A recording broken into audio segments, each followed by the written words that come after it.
ನೋಡಿ ನಮ್ಮೆಲ್ಲ 8ನೇ ತರಗತಿ ವಿದ್ಯಾರ್ಥಿಗಳೇ, ನಿಮ್ಮ ಈ ಒಂದು ಪ್ರಸಕ್ತ ಶೈಕ್ಷಣಿಕ ವರ್ಷಕ್ಕೆ ಪ್ರತಿ ಅಧ್ಯಾಯದ ಮೇಲೆ ಗಣಿತ ವಿಷಯದಲ್ಲಿ 2 ವರ್ಕ್ಶೀಟ್ಗಳನ್ನು ನಿಮಗೆ ಪ್ರಸ್ತುತಪಡಿಸಲಾಗ್ತಾ ಇದೆ. ವರ್ಕ್ಶೀಟ್ಗಳಂದರೆ ಏನು? ಒಂದು 20 ಅಂಕದ ಪ್ರಶ್ನೆಗಳ ಒಂದು ಸರಣಿ. ಆ ಒಂದು ಪ್ರಶ್ನೆಗಳ ಸರಣಿಯಲ್ಲಿ ಎಲ್ಲ ವಿಧದ ಪ್ರಶ್ನೆಗಳು ಬರುವ ಹಾಗೆ ಸಂಯೋಜನೆ ಮಾಡಲಾಗಿದೆ. ಅಂದರೆ 1 ಅಥವಾ 2 ವರ್ಕ್ಶೀಟ್ಸ್ಗಳನ್ನು ಮಾಡಿಕೊಂಡ್ರೆ ಆ ಕಂಪ್ಲೀಟ್ ಟಾಪಿಕ್ ನಿಮಗೆ ರಿವಿಷನ್ ಆದ ಹಾಗೆ ಆಗ್ತದೆ. ಆ ಒಂದು ನಿಟ್ಟಿನಲ್ಲಿ ವರ್ಕ್ಶೀಟ್ ಸೀರೀಸನ್ನು ಮುಂದುವರಿಸ್ತಾ ಇದ್ದೀನಿ. ಇಲ್ಲಿ ಮೊದಲನೇ ಒಂದು ವರ್ಕ್ಶೀಟು ವರ್ಗ ಮತ್ತು ಘನಾಧ್ಯಾಯದ ಮೇಲೆ ಮೊದಲನೇ ಪ್ರಶ್ನೆ ಏನಂತ ಬಂದಿದೆ, ಏನಂತ ಹಾಕ್ಕೊಂಡಿದ್ದೀವಿ ನೋಡ್ರಿ. ಎಲ್ಲರೂ 2934 ವರ್ಗ ಮಾಡಿದಾಗ ಈ 2934 ಏನು ಮಾಡ್ತಾ ಇದ್ದೀವಿ? ವರ್ಗ ಮಾಡ್ತಾಯಿದ್ದೀವಿ. ಇದನ್ನು ವರ್ಗ ಮಾಡಿದಾಗ ಬಿಡಿ ಸ್ಥಾನದಲ್ಲಿ ಬರ್ತಕ್ಕಂಥ ಸಂಖ್ಯೆ ಯಾವುದು ಅಂತಕ್ಕಂಥದ್ದು ನಮ್ಗೆ ಪ್ರಶ್ನೆ ಇದೆ. ಈಗ 4 ಇಲ್ಲಿ ಏನು ಬಿಡಿ ಸ್ಥಾನದಾಗ ಐತೆ ನೋಡ್ಬೇಕು. ಇದನ್ನು ವರ್ಗ ಮಾಡಿದಾಗ ನೀವೇನು ಮಾಡ್ತೀರಿ? ಮತ್ತೆ 2934 ಗುಣಿಸ್ತೀರಿ. ಬಿಡಿ ಸ್ಥಾನ 4 ಗುಣಲೆ 4 16 ಬರ್ತದೆ. ಅಂದರೆ ನಿಮಗೆ ಒಟ್ಟಾರೆ ಇದನ್ನು ವರ್ಗ ಮಾಡಿದಾಗ ಇದು ಎಷ್ಟರೇ ಅಂಕಿ ಬರಲಿ, ಇಲ್ಲಿ ನಿಮಗೇನು ಬಿಡಿ ಸ್ಥಾನ ಐತಲ್ಲ, ಈ ಬಿಡಿ ಸ್ಥಾನದಾಗ ಏನು ಬರಬೇಕು? 6 ಬರಬೇಕಲ್ಲ? ನೀವು ಹೇಳಿದ್ದು ಸರಿ ಐತಿ. ಇಲ್ಲಿ ಏನು ಬಿಡಿ ಸ್ಥಾನದಾಗ ಏನು ಬರ್ಬೇಕು ಹೇಳ್ರಿ? 6 ಬರ್ಬೇಕು. ನಮ್ಗೆ ಇಲ್ಲಿ ಏನಾರ ಬರಲ್ತಕ್ಕ, ಅದು ನಮಗೆ ಕೇಳಿಲ್ಲ. ಈಗ ಬಿಡಿ ಸ್ಥಾನದಾಗ ಏನು ಬರ್ತೈತಿ ಅನ್ನೋದನ್ನು ನಾವು ಥಿಂಕ್ ಮಾಡಬೇಕಾಗೈತಿ, ವಿಚಾರ ಮಾಡಬೇಕಾಗೈತಿ, ಬರಿಬೇಕಾಗೈತಿ. 6 ಬರ್ತೈತಿ, ನಾವು ಗೊತ್ತಾಯ್ತಾ? ಅಂದರೆ ಸರಿಯಾದಂಥ ಉತ್ತರ B6 ಅಂತಕ್ಕಂಥದ್ದನ್ನು ನಾವು ಗಮನಿಸ್ತೀವಿ. ಹಾಗೆ ಮುಂದಿನ ಒಂದು ಪ್ರಶ್ನೆಯನ್ನು ಗಮನಿಸ್ರಿ. 1, 3, 5, 7 ಎಲ್ಲಿ ತನ ಐತಿ? 17 ತನ ಐತಿ. ಇದನ್ನು ನೋಡಿದ್ರೆ ಇವು ಸಮಸಂಖ್ಯೆಗಳದಾವ, ಬೆಸ ಸಂಖ್ಯೆಗಳದಾವ. ನಿಮ್ಮ ಈ ಒಂದು ಅಧ್ಯಾಯದೊಳಗೆ ಪ್ರಮುಖವಾಗಿ ಒಂದು ಲಕ್ಷಣ ಓದಿದಿರಿ. ಏನಪ್ಪ ಅಂತಂದ್ರೆ ವರ್ಗ ಸಂಖ್ಯೆಗಳಿಗೆ ಮತ್ತು ಬೆಸ ಸಂಖ್ಯೆಗಳಿಗೆ ಒಂದು ಸಂಬಂಧ ಐತಿ. ಏನಪ್ಪ ಅಂತಂದ್ರೆ ಅದು ಮೊದಲ n ಬೆಸ ಸಂಖ್ಯೆಗಳ ಮೊತ್ತ ಎಷ್ಟಾಗೈತಿ? ಅರೆ, ಮೊದಲ n ಬೆಸ ಸಂಖ್ಯೆಗಳ ಮೊತ್ತ ಎಷ್ಟು? ಈ ಸಂಬಂಧವನ್ನು ನೆನಪಿಸ್ಕೊಡ್ರಿ. ಇದನ್ನು ಹೇಳಿದ್ದೀನಿ ನಾನು. ಮೊದಲ n ಬೆಸ ಸಂಖ್ಯೆಗಳು, ಅಥವಾ ನಿಮಗೆ ಟೀಚ್ ಮಾಡ್ತಕ್ಕಂಥ ಶಿಕ್ಷಕರು ಕಲಿಸೇ ಇರ್ತಾರೆ, ಇದನ್ನ ಬೆಸ ಸಂಖ್ಯೆಗಳ ಮೊತ್ತ ಎಷ್ಟಾಗಿರ್ತೈತಿ? n ಅಲ್ಲ, n² ಆಗಿರ್ತೈತಿ. ಉದಾಹರಣೆ ನೋಡ್ರಿ, 2 ಬೆಸ ಸಂಖ್ಯೆ ತೊಗೊಂಡು ಬರೀ 1, 3 ಅಷ್ಟ ತಗೋರಿ. ಇಲ್ಲಿ 1, 3 ಅಷ್ಟ ತಗೋರಿ. 4 ಬಂತಿಲ್ಲ ಇಲ್ಲಿ. ಎಷ್ಟು? 2 ವರ್ಗ ಆತಿಲ್ಲ ನೋಡ್ರಿ. 2 ಬೆಸ ಸಂಖ್ಯೆ ತೊಗೊಂಡು 2 ವರ್ಗ 1, 3, 5 ಕೂಡಿಸಿರ 9 ಬರ್ತೈತಿ. 9, 3 ವರ್ಗ. ಎಷ್ಟು ಬೆಸ ಸಂಖ್ಯೆಗಳ ವರ್ಗ ಮೊತ್ತ ಅದು? 1, 2, 3 ಬೆಸ ಸಂಖ್ಯೆಗಳ ಮೊತ್ತ 3ರ ವರ್ಗಕ್ಕೆ ಸಮ ಆಗ್ತೈತಿ. ಹಂಗೆ ಇಲ್ಲಿ ಎಷ್ಟು ಬೆಸ ಸಂಖ್ಯೆಗಳದಾವ ನೋಡ್ರಿ? 1, 3 ನೆನಸ್ರಿ. 1, 2, 3, 4, 5, 6, 7, 8, 9 ಅದಾವ. ಅಂದ್ರೆ ಇದ್ರ ಮೊತ್ತ ನಾವು ಡೈರೆಕ್ಟನ 9ರ ವರ್ಗ ಮಾಡ್ಕೊಂಬಿಟ್ರಿ ಅಂದ್ರೆ ಸಿಕ್ಬಿಡ್ತೀವಿ. ತಿಳಿತಾ? 9ರ ವರ್ಗ. ಇದ್ರ ಮೊತ್ತ ಎಷ್ಟು? 9ರ ವರ್ಗ. C9² ಅಂತಕ್ಕಂಥದ್ದನ್ನು ನೋಡ್ತೀವಿ. ಇಷ್ಟ ಹೋಗ್ತದೆ. ಇದಕ್ಕೆ ಏನು ಬಿಡಿಸ್ಬೇಕಾಗಿತ್ತು? ಅಥವಾ ಓರಲ್ಲಿ ಒಂದ್ರ ಕೆಳಗೆ ಒಂದಿಟ್ಟ ನಿಮ್ಮ ಇದ್ರ ವಿಧಾನಲೆ ನಿಮ್ಮ ಏನು ಸಂಕಲನ ಮಾಡ್ತಕ್ಕಂಥ ವಿಧಾನ ಐತಿಲ್ಲ, ಹಂಗೆ ಕೊಡಿಸೋದಲ್ಲ. ಈ ನಿಯಮ ಹಾಕಿ ಹೇಳೋದೈತಿ. 9ರ ವರ್ಗ ಅಂತಕ್ಕಂಥದ್ದನ್ನು ನಾವು ಗಮನಿಸ್ತೀವಿ. ಕೆಲವೊಮ್ಮೆ 81 ಕೊಡ್ಬೋದು. 81 ಕೊಟ್ಟಿದ್ದಂದರೆ 81 ಹೇಳ್ಬೇಕಷ್ಟೆ. ಇಲ್ಲಿ 9ರ ವರ್ಗ ಕೊಟ್ಟಿದ್ದಾರೆ, ಅದರ ಉದ್ದಾಗ ಇಡೋಣ. ಮುಂದಿನ ಪ್ರಶ್ನೆ ನೋಡ್ರಿ. 0.16ನ ಘಾತ ಎಷ್ಟದ ಅಂತಂದ್ರೆ 3 ಅದ. ಅಂದರೆ ಇದನ್ನು ಘನ ಮಾಡ್ಬೇಕಾಗಿ. ಅಂದರೆ 0.16 ಮತ್ತು 0.16 ಇದನ್ನು 3 ಸಲ ನಾವು ಏನು ಮಾಡ್ಬೇಕಾಗೈತಿ? ಗುಣಾಕಾರ ಮಾಡ್ಬೇಕಾಗೈತಿ. 16 ಈ ದಶಮಾಂಶ ಬಿಡೋದು. ದಶಮಾಂಶ ಏನು ಮಾಡೋದು? ಬಿಟ್ಬಿಡೋದು. 16 256. 256ಕ್ಕೆ ನೀವು ಮತ್ತೆ 16 ಗುಣಿಸಿರಿ ಅಂದರೆ 4096 ಬರ್ತೈತಿ. ಆದ್ರೆ ಇಲ್ಲಿ ಎಷ್ಟು ದಶಮಾಂಶ ಸ್ಥಾನಗಳದಾವು ಅನ್ನೋದನ್ನು ನೋಡ್ರಿ ಎಲ್ಲರೂ. 1, 2, 3, 4, 5, 6 3 ದಶಮಾಂಶ ಸಂಖ್ಯೆಗಳನ್ನು ಗುಣಿಸಿದಾಗ ಒಟ್ಟು ದಶಮಾಂಶದಲ್ಲಿನ ಸ್ಥಾನಗಳ ಸಂಖ್ಯೆ ಇದ್ರಾಗ 2 ಟೋಟಲ್ ಎಷ್ಟಾಯಿತು? 6. ಅಂದರೆ ಉತ್ತರದಲ್ಲಿಯೂ ಕೂಡ 6 ದಶಮಾಂಶ ಸ್ಥಾನಗಳು ಬೇಕು. 1, 2, 3, 4 ಇದು 5, ಇದು 6. ಇನ್ನು ದಶಮಾಂಶ ಕೊಡ್ತೀನಿ ಅಂದರೆ ನಿಮಗೆ ದಶಮಾಂಶದಲ್ಲಿ ಸ್ಥಾನಗಳ ಸಂಖ್ಯೆ ಎಷ್ಟು? 6 ಬಂತು. ಇದು ನಿಮಗೆ ಎಲ್ಲೈತೆ ಉತ್ತರ? ಬಿನಾಗ ಐತೆ ಅಲ್ಲ? ಇದು ಆಪ್ಷನ್ ಬಿನಲ್ಲಿ ಐತಿ ಅಂತಕ್ಕಂಥದ್ದನ್ನು ನಾವು ಕಾಣ್ತೀವಿ. 0.004096. ಸ್ವಲ್ಪ ಎದ್ದು ಹೇಳಮ್ಮ ಅವ್ರಿಗೆ, ಒದರಾಡ್ಬೇಡ ಅಂತೇಳಿ. 4ನೇ ಪ್ರಶ್ನೆಯನ್ನು ಗಮನಿಸ್ರಿ. ಘನಮೂಲ 192/81 ಘನಮೂಲ ಕಂಡುಹಿಡಿದೈತಿ. ಸ್ವಲ್ಪ ಬಿಡಿಸ್ಕೋಬೇಕಿದ್ನ ನೋಡೋಣ. ಸ್ವಲ್ಪ 192/81 ನನಗೆ ಗೊತ್ತಿದ್ದ ಪ್ರಕಾರ ಅಥವಾ ನಿಮ್ಮೆಲ್ಲರಿಗೂ ಗೊತ್ತಿದ್ದ ಪ್ರಕಾರ 192 ಘನಸಂಖ್ಯೆ ಅಲ್ಲ, ಹಾಗಾಗಿ ಅದು ಘನಮೂಲ ನೇರವಾಗಿ ಬರೋಕ್ಕೆ ಬರೋಂಗಿಲ್ಲ. 81 ಕೂಡ ಘನಸಂಖ್ಯೆ ಅಲ್ಲ. ಸ್ವಲ್ಪ ಅದನ್ನು ಸುಲಭೀಕರಣ ಮಾಡ್ಕೊಳ್ತಕ್ಕಂಥ ಪ್ರಯತ್ನವನ್ನು ಮಾಡೋಣ. ಘನಮೂಲ ಚಿಹ್ನೆ ಹಾಕೊಳ್ಳೋಣ. ಇದು 3ರಿಂದ ಕಟ್ತಾ ಹೋಗ್ತದೆ, ಕ್ಯಾನ್ಸಲ್ ಆಗ್ತದೆ. ಆ ಕೆಲಸನ ಮಾಡ್ತೀನಿ. ಈಗ ನೋಡಿರಿ 192 ಹೆಂಗಿದ್ದಂಗೆ ಬರಿತೀನಿ. ಆಮೇಲೆ ಇಲ್ಲೇ ಎಷ್ಟೈತಿದು 81 ಐತಿ, ಇದನ್ನು ಹೆಂಗಿದ್ದಂಗೆ ಬರಿತೀನಿ. 3 ಎಷ್ಟಲೇ ಹಸ್ಕೋತೀರಿ ಮೊದಲ? 3 ಎಷ್ಟಲೇ 8 ಐತಿ, ಎಷ್ಟಲೇ ಹಚ್ತೀರಿ? 3 2 6, ಮುಂದೆ 3 7 21. 192 ಇಲ್ಲ, ಇದನ್ನು ಕಟ್ತಾ ಹೊಡ್ಕೊಂಡು 3 6 18, 1 ಉಳಿತು. ಎಷ್ಟಾಯ್ತು? 12 ಆಯಿತು. 3 ಎಷ್ಟಲೇ 3 4 12 ಆಗ್ತದೆ. ಇನ್ನು ಘನಮೂಲ ಎಷ್ಟು ಉಳಿತು? 64 ಬಾಗಿಲೆ ಎಷ್ಟು? 27.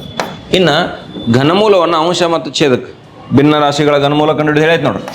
ಘನಮೂಲ 64 ಬಾಗಿಲೆ ಏನು ಮಾಡಬೇಕು? ಘನಮೂಲ 27. ತಿಳಿತಾ? 64 ಗಣಮೂಲ ಹಾಕ್ಕೊಂಡೆ, 27ಕ್ಕೂ ಗಣಮೂಲ ಹಾಕ್ಕೊಂಡೆ. ಇದ್ರ ಉತ್ತರ ಎಷ್ಟು ಬರ್ತದೆ ನಮಗೆ? 64ರ ಗಣಮೂಲ ಎಷ್ಟು ಹೇಳ್ರಿ? ನೆನ್ಪಿಟ್ಕೋಬೇಕಲ್ಲ ಇವತ್ತಲ್ಲ. ಎಷ್ಟು? 4. 27ರ ಗಣಮೂಲ 3 ಅಂದ್ರೆ 4 3 ಅಂಶ. 4 3 ಅಂಶ ಎಲ್ಲ ಐತೆ ನೋಡ್ರಿ. ಬಿದಾಗ ಐತಿಲ್ಲ ಅಂದ್ರೆ ನಮ್ಮ ಬಿ ಇದ್ದದ್ದು ಏನಾಕತಿ ಸರಿಯಾಗಿರ್ತಕ್ಕಂಥ ಉತ್ತರ ಆಗ್ತದೆ ಅಂತಕ್ಕಂಥದ್ದನ್ನು ನೋಡ್ತೀವಿ. ಅರ್ಥ ಮಾಡ್ಕೊಂಡ್ರಿ?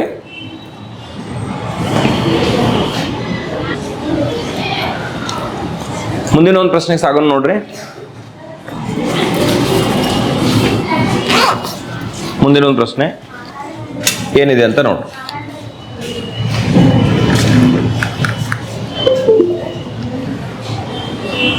ಐದನೇ ಪ್ರಶ್ನೆ ನೋಡಿ. 252 ಅಂತಕ್ಕಂಥದ್ದು ಒಂದು ಸಂಖ್ಯೆ ಐತಿ. 252 ಹೌದಾ? ಇಲ್ಲೇ ಇದನ್ನು ಪೂರ್ಣ ವರ್ಗವಾಗಿಸಲು ಅಂದರೆ ಇದು ಪೂರ್ಣ ವರ್ಗ ಇಲ್ಲ, ಪೂರ್ಣ ವರ್ಗ ಮಾಡ್ಬೇಕಂದ್ರೆ ಗುಣಿಸಬೇಕಾದಂಥ ಕನಿಷ್ಠ ಸಂಖ್ಯೆ ಯಾವುದು ಅಂತಕ್ಕಂಥದ್ದನ್ನು ಕೇಳಿದ್ದಾರೆ. ಅದಕ್ಕೇನು ಮಾಡೋಣ? ಮೊದಲು 252 ಅಪವರ್ತ ಅಂತ ತಗೊಳ್ಳೋಣ. ನೋಡ್ರಿ 2 1 ಮುಂದೆ ಎಷ್ಟು ಲೆಸ್ತೀರಿ? 2 2 4 ಉಳಿತು ಎಷ್ಟು? 1 ಉಳಿತು 12 ಆದ. ಮುಂದೆ ಎಷ್ಟು ಲೆಸ್ತೀರಿ?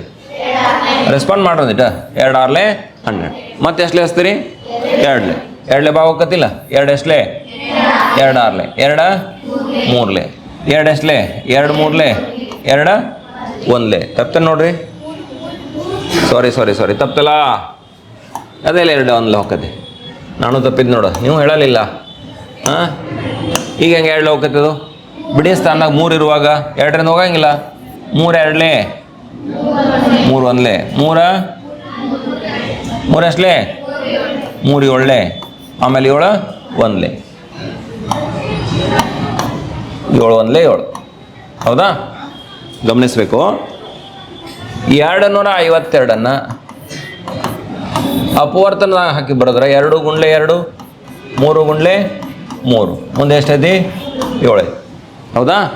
ಇದು ಜೋಡಿ ಆತ, ಇದು ಜೋಡಿ ಆತ. ನಿಮ್ಗೆ ವರ್ಗ ಮಾಡೋದೈತಿ. 252 ಏನು ಮಾಡೋದೈತಿ? ವರ್ಗ ಮಾಡೋದು. ಸಮ ಅಪವರ್ತನಗಳ ಗುಣಲಬ್ಧ ಜೋಡಿ ಬರ್ಬೇಕದು. ಅಂದ್ರೆ ಅದು ಏನಾಗಿರ್ತೈತಿ? ಪೂರ್ಣ ವರ್ಗ ಸಂಖ್ಯೆ ಆಗಿರ್ತದೆ. ಇಲ್ಲಿ ನೋಡ್ರಿ, ಈ 2ಕ್ಕೆ ಜೋಡಿ ಐತಿ, 3ಕ್ಕೆ ಜೋಡಿ ಐತಿ, ಆದರೆ 7ಕ್ಕೆ ಏನಿಲ್ಲ, ಜೋಡಿ ಇಲ್ಲ. ಅಂದ್ರೆ ಇದಕ್ಕೆ ಎಟ್ಲೆ ಗುಣಿಸ್ಬೇಕು? ಸಮ ಅಪವರ್ತನಗಳ ಜೋಡಿ ಆಗ್ಬೇಕಂದ್ರೆ 7ರಿಂದ ಗುಣಿಸ್ಬೇಕು. ಗೊತ್ತಾತ್ಲ? ಹಾಂ, ಅದನ್ನು ಮೊದಲು ತೀರ್ಮಾನ ಬರೀ ನೋಡ್ರಿ. ಈಗ ನಾನು ಗುಣಿಸಿ ಅದನ್ನು ವರ್ಗ ಮಾಡೇ ಇಡ್ತೀನಿ ನೋಡ್ರಿ. ಈಕ್ವಲ್ ಟು 2 ಒಂದು ನಿಮಿಷ ತಡ್ರಿ, ಹಂಗೆ ಮಾಡೋಕ್ಕಿಂತನೂ ಹೇಳೇ ಬಿಡೋಲ್ಲ, ಮೊದಲ ಬರೆದ್ಬಿಡು. ಉತ್ತರ ಇಲ್ಲಿ ನಮ್ಗೆ ಕನ್ಫರ್ಮ್ ಆತ ನೋಡೋಣ, ಗೊತ್ತಾಯ್ತು. ಆದ್ದರಿಂದ 252 ಪೂರ್ಣ ವರ್ಗವಾಗಿಸಲು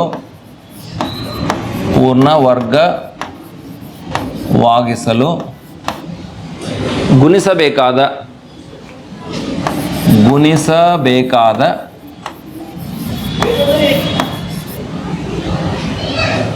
ಕನಿಷ್ಠ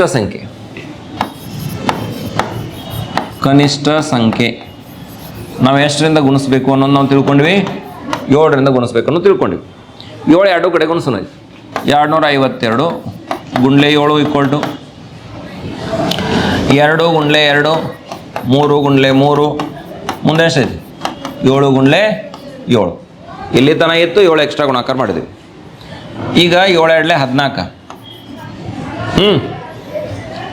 7 5 35 3 ಕೈಲ ಹಾಂ ಸಾರಿ 7 ಎಡ್ಲೆ 14 ಒಂದು ಕೈಲೇ ಆಯ್ತು ಹೌದಿಲ್ಲ 7 ಎಡ್ಲೆ 14 7 ಇಲ್ಲ 35 ಒಂದು 36 3 ಕೈಲ 7 ಎಡ್ಲೆ 14 3 ಎಷ್ಟು 1764 ಬಂತು ತಿಳಿತಾ 1764 ಈಕ್ವಲ್ ಟು 1764 ಈಕ್ವಲ್ ಟು 2 ಗುಂಡ್ಲೆ 2 3 ಗುಂಡ್ಲೆ 3 7 ಗುಂಡ್ಲೆ 7 ಈಗ ಪ್ರಶ್ನೆ ಮುಂದೆ ಏನೈತೆ ನೋಡ್ರಿ ಗುಣಿಸಿದ ನಂತರ ಬರುವ ಸಂಖ್ಯೆಯ ವರ್ಗಮೂಲವನ್ನು ಕಂಡಿಡ್ರಿ ಅಂತ ಹೇಳಿದ್ದಾರೆ ಹೌದಾ ಇಲ್ಲ ಅದಕ್ಕೆ ವರ್ಗಮೂಲ ಚಿಹ್ನೆ ಹಾಕೊಂಡು ವರ್ಗಮೂಲ 1764 ಇಸ್ ಈಕ್ವಲ್ ಟು ವರ್ಗಮೂಲ 2 ಗುಂಡ್ಲೆ 2 3 ಗುಂಡ್ಲೆ 3 7 ಗುಂಡ್ಲೆ ಎಷ್ಟು ಆಕತ್ತಿದೋ 7 ಆಕತ್ತೆ ಅಪವರ್ತನ ಕ್ರಮದಿಂದ ವರ್ಗಮೂಲ ಕಂಡಿಡಿ ಸಮ ಅಪವರ್ತನಗಳು ಗುಂಡ್ಲಪ್ಪ ಇದು 1ನೇ ಜೋಡಿ 2ನೇ ಜೋಡಿ ಇದು 3ನೇ ಜೋಡಿ 2 3 ಮುಂದೆ ಎಷ್ಟು 7 ಪ್ರತಿಯೊಂದರೊಳಗಿಂದ ಒಂದು ಸಲ ತಗೋಬೇಕು ಅವ್ರಿಗೆ 2 3 7 2 ಮೂಲ 6 6 7 42 ಉತ್ತರ ಎಷ್ಟಾಯ್ತು 42 ಆಯ್ತು ಇಲ್ಲೋ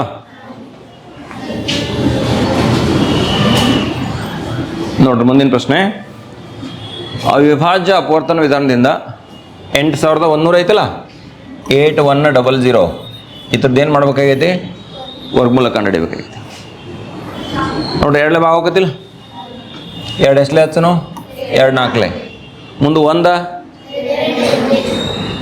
ಇಲ್ಲಿ 0 ಕೊಟ್ಟು ತೊಗೋಬೇಕ ನೋಡ್ರಿ 0 ಕೊಡ್ಬೇಕಲ್ಲ ಏನು ಡೈರೆಕ್ಟ್ 2 ಐದ್ಲೆ 2 ಐದ್ಲೆ ಹಚ್ಚಿರ ತಪ್ತೈತ್ರಿ 0 ಕೊಟ್ಟು ತೊಗೋಬೇಕು 0 ಕೊಟ್ಟು ತೊಗೋಬೇಕು ಹೌದಾ ಇಲ್ಲ 1 2ಕ್ಕಿಂತ ಕಮ್ಮಿ ಐತಿ 10 ಡೈರೆಕ್ಟ್ ಹೋಗ್ಬೇಡ್ರಿ 0 ಕೊಟ್ಟು 2 ಐದ್ಲೆ 10 ಮುಂದೆ 0 2 ತಿಳಿತು 4050 ಡಬಲ್ 8100 ಆಕತಿಲ್ಲ ಈಗ ನೋಡ್ರಿ ಇದಕ್ಕಿಂತ ಗುಣಿಸೋದು ಬರಬೇಕಲ್ಲ ಮತ್ತೆ 2 ಈಗ 2 2 0 2 2 ಆಮೇಲೆ 2 5 ಇನ್ನು ಇದು 2 ಭಾಗ ಹೋಗಂಗಿಲ್ಲ ಬಿಡಿಸ್ತಾಂದಾಗ ಎಷ್ಟು ಬಂತು 5 ಬಂತು 3 ಹೋಗತ್ತೆ ನೋಡ್ರಿ ಹೋಗತಿ 2 2 ಎಷ್ಟು 4 5 9 ಹೋಗತಿ 3 6 18 2 ಉಳಿತು 21 ಆಯ್ತು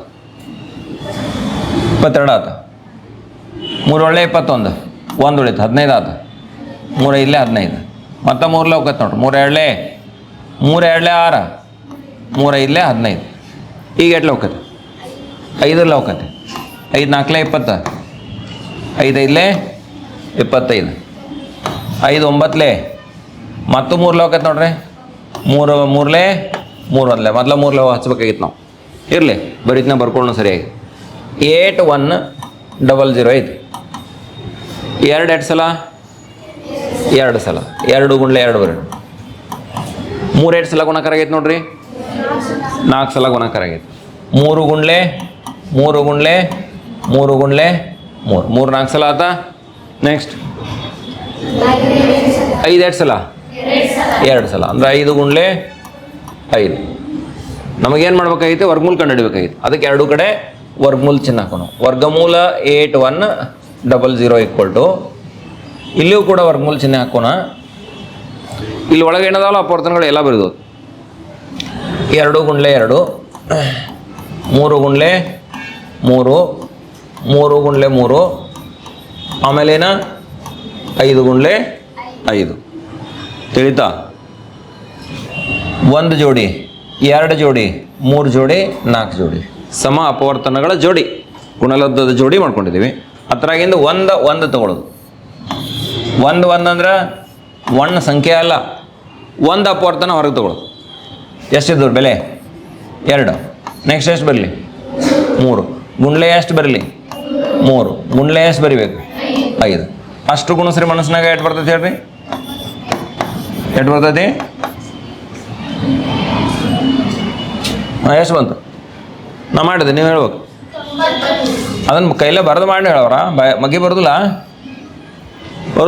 ಆ ಕಡೆಯಿಂದ ಗುಣಸ್ರಿ 5 3 15 15 3 45 45 2 90 ಮನಸ್ಸಿನ ಆಗ್ಬೇಕು ತಿಳಿತಾಯಿಲ್ಲ ಅಂದ್ರೆ 8100 ವರ್ಗಮೂಲ ಯಾಕತಿ 90 ಅಂತ ಆತ ಇಲ್ಲ ತಿಳಾತತೆ ಎಲ್ಲ ಎಲ್ಲದ ನೀವೆಲ್ಲ ಹೆಸರಿರೋ ಮುಂದಿನ ಪ್ರಶ್ನೆ ಒಂದು ಚೌಕಾಕಾರದ ಆಟದ ಮೈದಾನ ಐತಿ. ಹಿಂಗೆ ಚೌಕಾಕಾರದ ಆಟದ ಮೈದಾನ ಐತಿ. ಆಮೇಲೆ ಇದ್ರದ್ದು ವಿಸ್ತೀರ್ಣ ಕೊಟ್ಟಿದ್ದಾರೆ 1024 ಚದರ ಮೀಟರ್ ವಿಸ್ತೀರ್ಣ ಇದೆ. ಆದರೆ ಮೈದಾನದ ಒಂದು ಬದಿಯ ಉದ್ದವನ್ನು ಕಂಡುಹಿಡಿರಿ ಅಂತ ಕೇಳಿದೆ. ಒಂದು ಬದಿ ಐತಲ್ಲ ಇದು, ಇದೇನು ಬದಿ ಐತಲ್ಲ ಇದು, ಸಾರಿ, ಒಂದು ಬದಿ, ಈ ಏನು ಸೈಡ್ ಅಂತ ಹೇಳ್ತೀವಲ್ಲ ನಾವು, ಇದು ಬದಿ, ಇದನ್ನು ಕೇಳಿದೆ ನಾವು. ಇದು ಎಕ್ಸ್ ಐತೆ ಅಂತ ತಿಳ್ಕೊಳ್ಳೋಣ. ಅಂದರೆ ಇದು ಎಕ್ಸ್ ಇರಬೇಕು, ಇದು ಎಕ್ಸ್ ಇರಬೇಕು, ಇದು ಎಕ್ಸ್ ಇರಬೇಕು. ಹೌದಾ ಇಲ್ಲ? ಚೌಕದ ವಿಸ್ತೀರ್ಣ, ಪೆನ್ ಹಿಡ್ಕೊಂಡು ಸಪ್ಲ ಮಾಡಬೇಡ. ಚೌಕದ ವಿಸ್ತೀರ್ಣ ಏನಾಕತಿ? ಚೌಕದ ವಿಸ್ತೀರ್ಣ ಬಾಹುಗುಂಡ್ಲೆ ಪ್ರೈಮರಿಗೆ ಓದಿದಿರಲಿದ್ದು. ಒಂದು ಚೌಕದ ವಿಸ್ತೀರ್ಣವನ್ನು ಹೆಂಗೆ ಕಂಡು ಹಿಡಿಬೇಕು? ಬಾಹುಗುಂಡ್ಲೆ ಬಾಹು ಮಾಡಬೇಕು. ಬಾಹುಗುಂಡ್ಲೆ ಎಷ್ಟಪ್ಪ ಅಂತಂದ್ರೆ ಬಾಹು. ಹೌದೋ ಇಲ್ಲ? ನೋಡ್ರಿ, ಇದನ್ನು ಎ ಬರೀನು. ಬಾಹು ಅಂದ್ರೆ ಏನು? ಎಕ್ಸ್. ಇನ್ನೊಂದು ಬಾಹು ಅಂದ್ರೂ ಕೂಡ ಏನೈತಿ? ಎಕ್ಸ್ ಐತಿ, ಎಕ್ಸ್ ಸ್ಕ್ವೇರ್. ಎದ ಬೆಲೆ ಎಷ್ಟೈತೆ ನೋಡಿ? 1024 ಐತಿ. ಈಕ್ವಲ್ ಟು ಎಕ್ಸ್ ಸ್ಕ್ವೇರ್ ಆತಿಲ್ಲ ಅಂದರೆ ಎಕ್ಸ್ ಸ್ಕ್ವೇರ್ ಈಕ್ವಲ್ ಟು ಎಷ್ಟಾಯ್ತು? 1024 ಆಯ್ತು. ಆ ಕಡೆದು ಈ ಕಡೆ ಆ ಕಡೆ ಬರ್ತದೆ. ಪೂರ್ಣ ಚೇಂಜ್ ಮಾಡಿದಾಗ ಚಿನ್ನ ಚೇಂಜ್ ಆಗಂಗಿಲ್ಲ, ಹಾಗೆ ಇರ್ತಾವೆ. ಈಗ ಎಕ್ಸ್ ಇಸ್ ಈಕ್ವಲ್ ಟು ಏನು ಬರೀನು? ಮೂಲ ಚಿಹ್ನೆ ಹಾಕೊಳ್ಳೋಣ. 1024. ವರ್ಗ ಇದ್ದ ಆ ಕಡೆ ಪಕ್ಷಾಂತರ ಮಾಡಿದ್ರೆ ವರ್ಗಮೂಲ ಆಗ್ತದೆ. ವರ್ಗವನ್ನು ಪಕ್ಷಾಂತರ ಮಾಡಿದಾಗ ವರ್ಗಮೂಲ ಆಗ್ತದೆ, ಲಕ್ಷ ಇರಲಿ. 1024 ವರ್ಗಮೂಲ ಕಂಡುಹಿಡಿದ. 1024 ನೀವು ಅವಿಭಾಜ್ಯ ಅಪವರ್ತನದಿಂದ ವರ್ಗಮೂಲ ಕಂಡುಹಿಡ್ರಿ. 1024 ಬರ್ಕೊಂಡು 2 5 2 1 2 2 2 2 4 11 ಆಯ್ತು. 2 5 10 2 6 12 2 1 2 2 2 8 2 6 2 4 2 3 2 2 2 16 2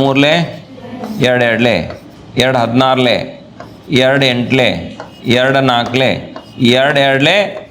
2 2 1 1 2 3 4 5 6 7 8 9 10 ಸಲ 2 ಬಂದೈತೆ. ಎಕ್ಸ್ ಇಸ್ ಈಕ್ವಲ್ ಟು ಏನು ಬರೀಬೇಕು? ನಾನೀಗ ವರ್ಗಮೂಲ ಚಿಹ್ನೆ ಹಾಕ್ತೀನಿ. 1 2 3 ಸಾರಿ 1 2 3 4 5 6 7 8 9 10 2 ಸಲ ಬರ್ತಿಲ್ಲ ನೋಡ್ರಿ. 1 2 3 4 5 6 7 8 9 10 2 10 ಸಲ ಗುಣಾಕಾರಕ್ಕೆ ಬರ್ದನ. ಒಂದು ಗುಂಪಿನಾಗಿಂದ ಒಂದು ಸಲ ತಗೋಬೇಕು. 1 2 3 4 5 ಗುಂಪದವು ಅಂದ್ರೆ 2 2 2 2 2 ಎಕ್ಸ್ ಈಕ್ವಲ್ ಟು 2 ಸಲ ಗುಣಾಕಾರ, 5 ಸಲ ಗುಣಾಕಾತಿಲ್ಲ, ಗುಣಾಕಾರ ಆತ ಇಲ್ಲ. 2 5 ಸಲ ಗುಣಿಸಿದ್ರೆ 8 ಬರ್ತೈತೆ ಉತ್ತರ. 2 2 4 4 2 8 8 2 16 16 32. ಆದ್ದರಿಂದ ಒಂದು ಬದಿ ಅಂದ್ರೆ ಏನೋ ಎಕ್ಸ್ ಐತಿ, ಅದು ಎಷ್ಟು? ಇದು ನೋಡಿ ಚದರ ಮೀಟರ್ದಾಗ ಐತಿ. ಇಲ್ಲಿ ಚದರ ಮೀಟರ್ದಾಗ ಐತಿ ಅಂದ್ರೆ ಇಲ್ಲೇನು ಬರೀಬೇಕು? ಮೀಟರ್ ಬರೀಬೇಕು. ಅಂದ್ರೆ ಒಂದು ಬದಿಯ ಉದ್ದ ಎಷ್ಟು? 32. ಅದು ನೀನು ಕೆಳಗೆ ಪೂರ್ಣ ಬರೀ, ನಾ ಸ್ಪೇಸ್ ಇಲ್ಲಿ ಬರೋಂಗಿಲ್ಲ. ಆದ್ದರಿಂದ ಚೌಕದ ಒಂದು ಬದಿಯ ಉದ್ದ ಇಕ್ಕೊಂಡು 32 ಮೀಟರ್ ಅಂತ ನೀವು ಬರ್ರಿ. ಮುಂದಿನ ಪ್ರಶ್ನೆ, ಘನಮೂಲ ಕಂಡುಹಿಡಿಯೋದು ಮುಂದೆ ಐತಿ. ಘನಮೂಲ ಏನೈತೆ? ಅದು 4 ಪೂರ್ಣಾಂಕ 12 125 ಅಂಶ ಐತಿ. 125ಕ್ಕೆ 4 ಗುಣಿಸಿದ್ರೆ ಎಷ್ಟು?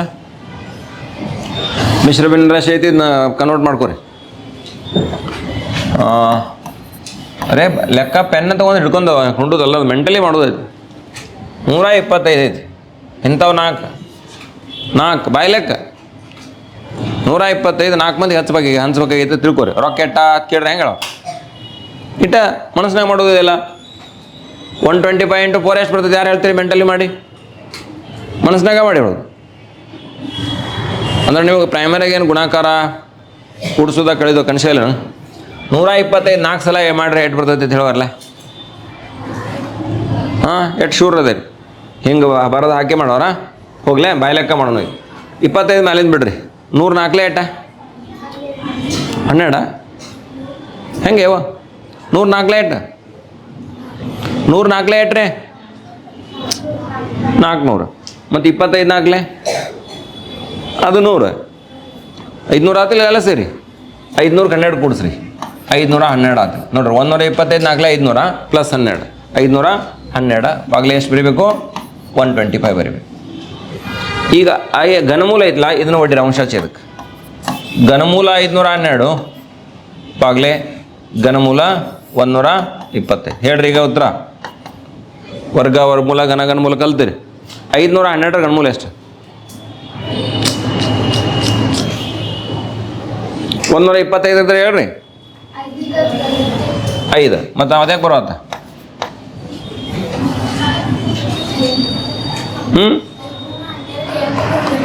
ಹಾಂ 8 ಘನಮೂಲ ಕರೆಕ್ಟ್ ಹೇಳ್ತೀರಿ. 8/5 ಕರೆಕ್ಟ್ ಹೇಳಿದ್ರಿ. ಇಲ್ಲಿ ನೋಡ್ರಿ ಬರ್ತೈತಿನ ಇಲ್ಲಿ ನೋಡಿ ಹೇಳ್ರಿ. ಹಂಗೆ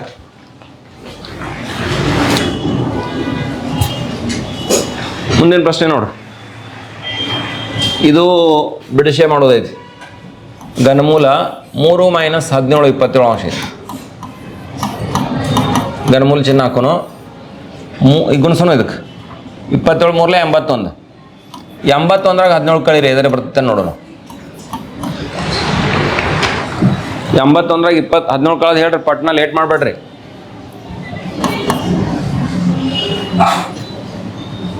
ಘನಮೂಲ ಚಿಹ್ನೆ ಹೆಂಗೆ ಇಡೋನು? ಎಷ್ಟು ಬಂತು? 64 ಬಂತಿಲ್ಲ? ಸರಿ. ಈ ಘನಮೂಲ ಚಿಹ್ನೆ ಹಾಕೋದು ಬೇಡ. ಹಾಕೋನು ಅಂಶ ಛೇದಕ್ಕೆ ಹೊಡೆದು ಬರೋಲ್ಲ. 64 ಸಪ್ಲ ಮಾಡಬೇಡಲ್ಲಿ. ಯಾರದು? ಘನಮೂಲ 27. 64 ಘನಮೂಲ ಎಷ್ಟು? 4. 27 ಘನಮೂಲ 3. 4 3 ಅಂಶ. ಪ್ರೀತಿಲ್ಲ?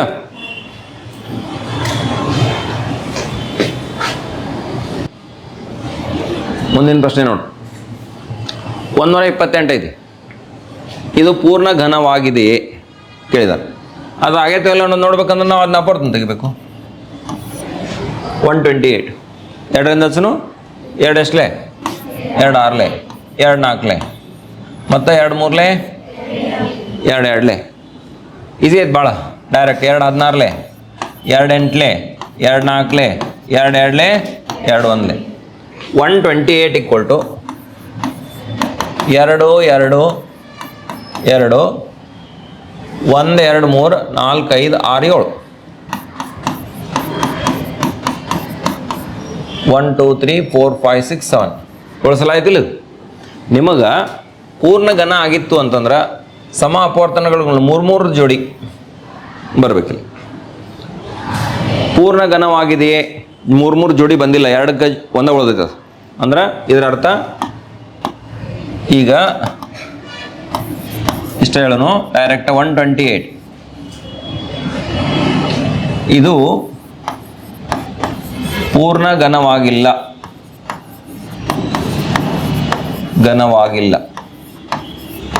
ಹೌದಾ? ಇದನ್ನು ಪೂರ್ಣ ಘನ ಆಗಿಸ್ಬೇಕಂದ್ರೆ ಗುಣಿಸಬೇಕಾದ ಅಥವಾ ಭಾಗಿಸಬೇಕಾದ ಕನಿಷ್ಠ ಸಂಖ್ಯೆ ಕೇಳಿದ. ಇಲ್ಲೇ ಇನ್ನೊಂದು 2 ಗುಣಿಸ್ರೂ ಪೂರ್ಣ ಘನ ಆಗಂಗಿಲ್ಲ. ಅದು ಒಂದ ಸಂಖ್ಯೆಯಿಂದ ಗುಣಿಸೋದು. ಗುಣಿಸ್ರ ಬರಂಗಿಲ್ಲ ಅಂದಮೇಲೆ ಭಾಗಿಸ್ರ ಯಾವುದರಿಂದ ಭಾಗಿಸೋಣ ನೋಡ್ರಿ. ಈ 2 ಹೋಗ್ಬೇಕಿಲ್ಲ. ಇದು 2 ಹೋಗ್ಬೇಕಂದ್ರೆ ಎಷ್ಟಲ್ಲೇ ಭಾಗಿಸ್ತೀರಿ? ಈ 2 ಇಲ್ಲಿದ್ದು ಹೋಗ್ಬೇಕಂದ್ರೆ ಎಷ್ಟಲ್ಲೇ ಭಾಗಿಸ್ಬೇಕು? 2ರಿಂದ ಭಾಗಿಸ್ಬೇಕು. ಈಗ ಪೂರ್ಣ ಘನವಾಗಿಸಲು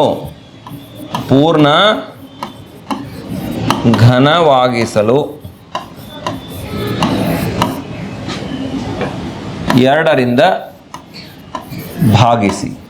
ನೋಡ್ರಿ 2ರಿಂದ ಭಾಗಿಸ್ತಂದ್ರೆ 128 / 2 = 2 2 × 2 × 2 2 × 2 × 2 ಬಾಗಿಲೆ ಎಷ್ಟು? 2. ಈ 2 ಕಟ್ತಾ ಹೊಡ್ರಿ. 2 2 4 4 2 8 8 2 16 16 32 32 64. ಇದು ಎಷ್ಟು ಬರ್ತೈತಿ? 64 ಬರ್ತೈತಿ. ಇದು 64 ಬರ್ತೈತಿ. ಇದನ್ನ 64 ಬರೀ ಬದಲಿ ಇದನ್ನ ಎಷ್ಟು ಬರೀನು ಅಂತಂದ್ರೆ 64 ಎಷ್ಟರ ಗಣ? 4ರ ಗಣ. ಇದು 4ರ ಗಣ. ಇದೆ 4 × 4 × 4 ಅನ್ನಂಗಿದೆ. 4 3 ಸಲ. ಇನ್ನೂ ನಿಮಗೆ ತಿಳಿಯುವಂಗೆ ಬರಿಬೇಕಂದ್ರೆ ನೋಡಲ್ಲಿ 2 2 4 ಮತ್ತು 2 2 4 2 2 4 ಅಂದರೆ ಎಷ್ಟರ ಗಣ ಆಯ್ತು? 4ರ ಗಣ.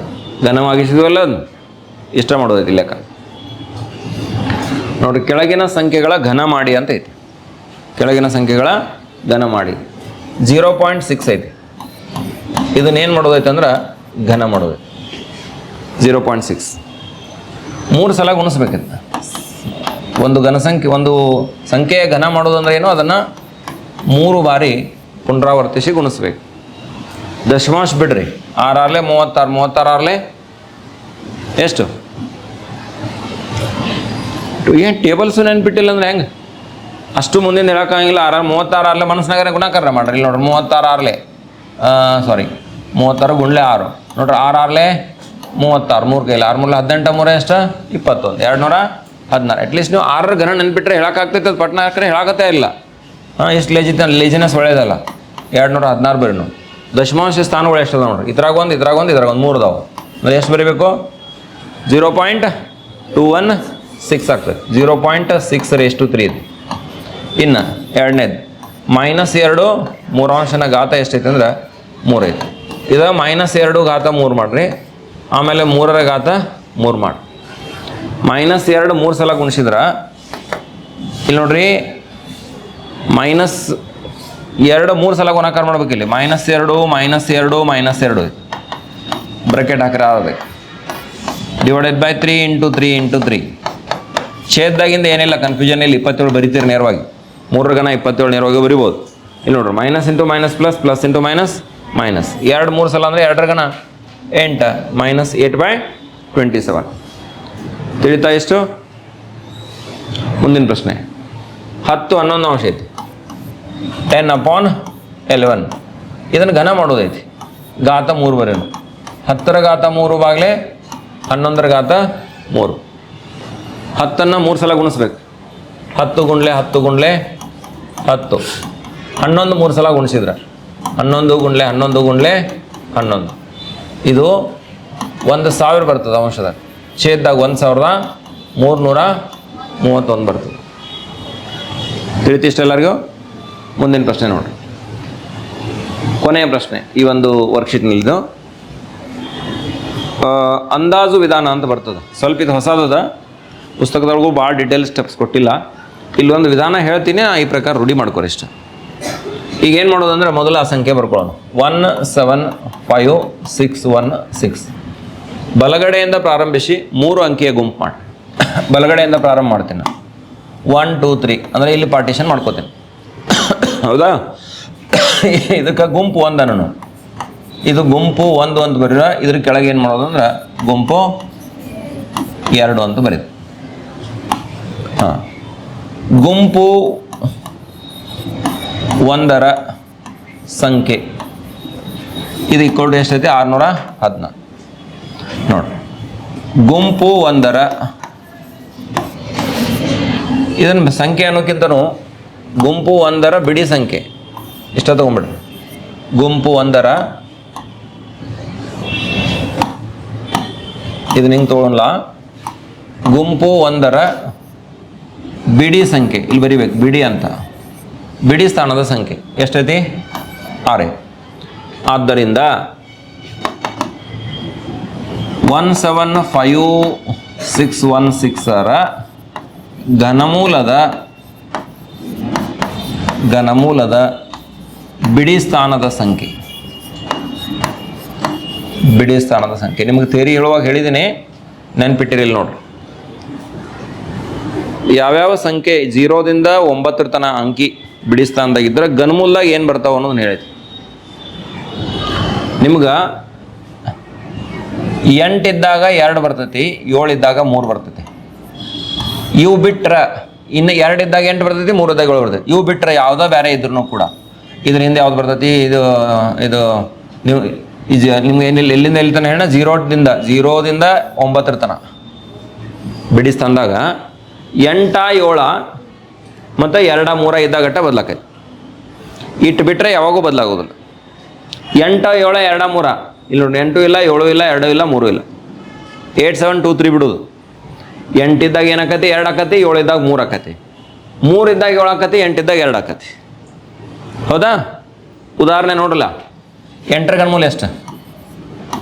8ರ ಘನಮೂಲ ತೆಗೆದ್ರೆ 2 ಬಂತಿಲ್ಲ. 8 ಇದ್ದಾಗ ಬಿಡಿ ಸ್ಥಾನದಾಗ 2 ಬರ್ತದೆ. ಹಂಗೆ ಉಳಿದ ಸಂದರ್ಭದಾಗ ಬದಲಾಗೋದಿಲ್ಲ, ಅದು ಉಳಿತೈತಿ. ಅಂದ್ರೆ ಇಲ್ಲಿ 6 ಇರೋದ್ರಿಂದ 6 ಉಳಿತೈತಿ. ಇದನ್ನು 6 ಬರ್ಕೊಳ್ಳೋಣ. ಇದು ನಿಮ್ಗೆ ತಿಳಿದೈತೆ ಹೇಳಿದ್ನ, ಗಮನದಾಗಿರ್ಲಿಲ್ಲ. ಇದು ಸಂಬಂಧ ಇಲ್ಲಿ ಇದನ್ನು ಹೇಳಬೇಕಾಗಿಲ್ಲ ನಾವು. ಸರಿ, ಇನ್ನು ಬಿಡಿ ಸ್ಥಾನದಾಗ ಯಾವ ಸಂಖ್ಯೆ ಇರ್ಬೇಕು ಗೊತ್ತಾಯ್ತು. 10ರ ಸ್ಥಾನದಾಗ ಯಾವ ಸಂಖ್ಯೆ ಇರ್ಬೇಕು ಅನ್ನೋ ಗೊತ್ತು ಮಾಡ್ಕೋಬೇಕು. ಅದಕ್ಕೆ ಗುಂಪು 2 ಪರಿಗಣಿಸ್ಬೇಕು. ಗುಂಪು 2ರ ಸಂಖ್ಯೆ. ಗುಂಪು 2ರ ಸಂಖ್ಯೆ ಎಷ್ಟೈತಿ? 175. ಈ 175 ಯಾವ 2 ಘನಸಂಖ್ಯೆಗಳ ನಡುವೆ ಬರ್ತೈತಿ ನೋಡ್ಬೇಕು. ಅಂದರೆ ಇದ್ರ ಹಿಂದೆ ಘನಸಂಖ್ಯೆ ಯಾವುದೈತಿ, ಇದರ ನಂತರ ಘನಸಂಖ್ಯೆ ಯಾವುದೈತಿ. 175 ಘನಸಂಖ್ಯೆ ಅಲ್ಲ, ಅದರ ಮುಂದೆ ಯಾವುದೈತಿ, ಹಿಂದೆ ಯಾವುದೈತಿ, ಅದೇ ನೋಡ್ಬೇಕು. ಅದು ಯಾಕಂತ ಹೇಳ್ತೀನಿ ನಿಮ್ಗೆ ಆಮೇಲೆ. 175 ಹಿಂದೆ ಬರೋದು ಯಾವ್ದು ಹೇಳ್ರಿ? 125. ಇದ್ರ ನಂತರ ಬರೋದು ಯಾವ್ದ? 216. ಆಗಲೇ ಬಂದಿತ್ತು ನೋಡ್ರಿ, 216. 125 5ರ ಘನ, ಆಮೇಲೆ 175 ಹಂಗೆ ಇರಲಿ. ಇದು ಎಷ್ಟರ ಘನ? 6ರ ಘನ. ಇಲ್ಲೇ ಯಾವ 2 ಘನಸಂಖ್ಯೆಗಳ ಮಧ್ಯೆ ಬರ್ತದೆ ಇಲ್ಲಿ ನೋಡಿ, 5 ಮತ್ತು 6ರ ಘನದ ನಡುವೆ ಬರ್ತದೆ. 5 ಮತ್ತು 6ರ ಘನ. 5 ಮತ್ತು 6ರಲ್ಲಿ 5 ಮತ್ತು 6ರಲ್ಲಿ ಚಿಕ್ಕ ಸಂಖ್ಯೆ ಯಾವುದು? 5 ಇಲ್ಲ. ಆದ್ದರಿಂದ ಇದು ಅಂದಾಜು ವಿಧಾನ, ಇದು ಮೆಥಡ್, ಅಂದಾಜು ಹಿಂಗೆ ಐತಿದು, ತಲೆಗೆ ಹಿಂಗೆ ಇಟ್ಕೋಬೇಕು. ಆದ್ದರಿಂದ 175,616ರ ಘನಮೂಲದ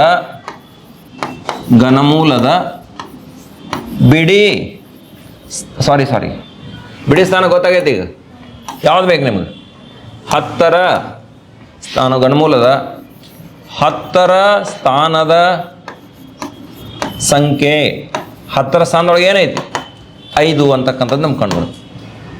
ಈಗ ಯಾವುದರ ಘನಮೂಲ ತೆಗಿತೇವೆ ನಾವು? 175,616ರ ಘನಮೂಲ 10ರ ಸ್ಥಾನದಾಗ 5, ಬಿಡಿ ಸ್ಥಾನದಾಗ 6 ಅಂತ ಇಲ್ಲಿ ಗೊತ್ತಾಗೈತೆ. ಬಿಡಿ ಸ್ಥಾನದ ಸಂಖ್ಯೆ ಎಷ್ಟು ಗೊತ್ತಾಗೈತೆ ನೋಡ್ರಿ. ಬಿಡಿ ಸ್ಥಾನದ ಸಂಖ್ಯೆ ಎಷ್ಟು? 6. ಆದ್ದರಿಂದ ಇದರ ಘನಮೂಲ ಎಷ್ಟು? 50. ನಾವು ಅಪವರ್ತನ ತೆಗಿಲಿಲ್ಲ. ಅಪವರ್ತನ ತೆಗಿಲಾರ್ದನ ಏನು ಮಾಡಿದ್ವಿ? ಘನಮೂಲವನ್ನು ಕಂಡು ಹಿಡ್ಕೊಂಡಿವಿ ಅಂತಕ್ಕಂಥದ್ದು ನಿಮ್ಮ ಲಕ್ಷ್ಯದಾಗಿರಲಿ. ಇಷ್ಟಾದ್ರೆ ಈ ಒಂದು ಪ್ರಶ್ನೆಗೆ ಪರಿಹಾರ ಪೂರ್ಣ ಆಯಿತು, ಮತ್ತು 1ನೇ ವರ್ಕ್ಶೀಟ್ನಲ್ಲಿ ಬಂದಿರತಕ್ಕಂಥ ಪ್ರಶ್ನೆಗಳಿಗೆ ಪರಿಹಾರ ಪೂರ್ಣ ಆಯಿತು. ಇಲ್ಲಿ ಎಲ್ಲ ವೆರೈಟಿ ಪ್ರಶ್ನೆಗಳನ್ನು ತೊಗೊಂಡಿದ್ದೀನಿ. ಇದನ್ನು ಒಂದು ರೌಂಡ್ ಬಿಡಿಸಿದ್ರೆ ಅಂದರೆ ಚಾಪ್ಟರ್ದು ಕಂಪ್ಲೀಟ್ ನಿಮ್ಗೆ ಐಡಿಯಾ ಬರ್ತದೆ. ಹಿಂಗೆ ಇನ್ನೊಂದು ವರ್ಕ್ಶೀಟ್ ಈ ಚಾಪ್ಟರ್ ಮೇಲೆ ಮಾಡೋಣ ಅಂತ ಮುಂದಿನ ವಿಡಿಯೋ ಸರಣಿಯಲ್ಲಿ.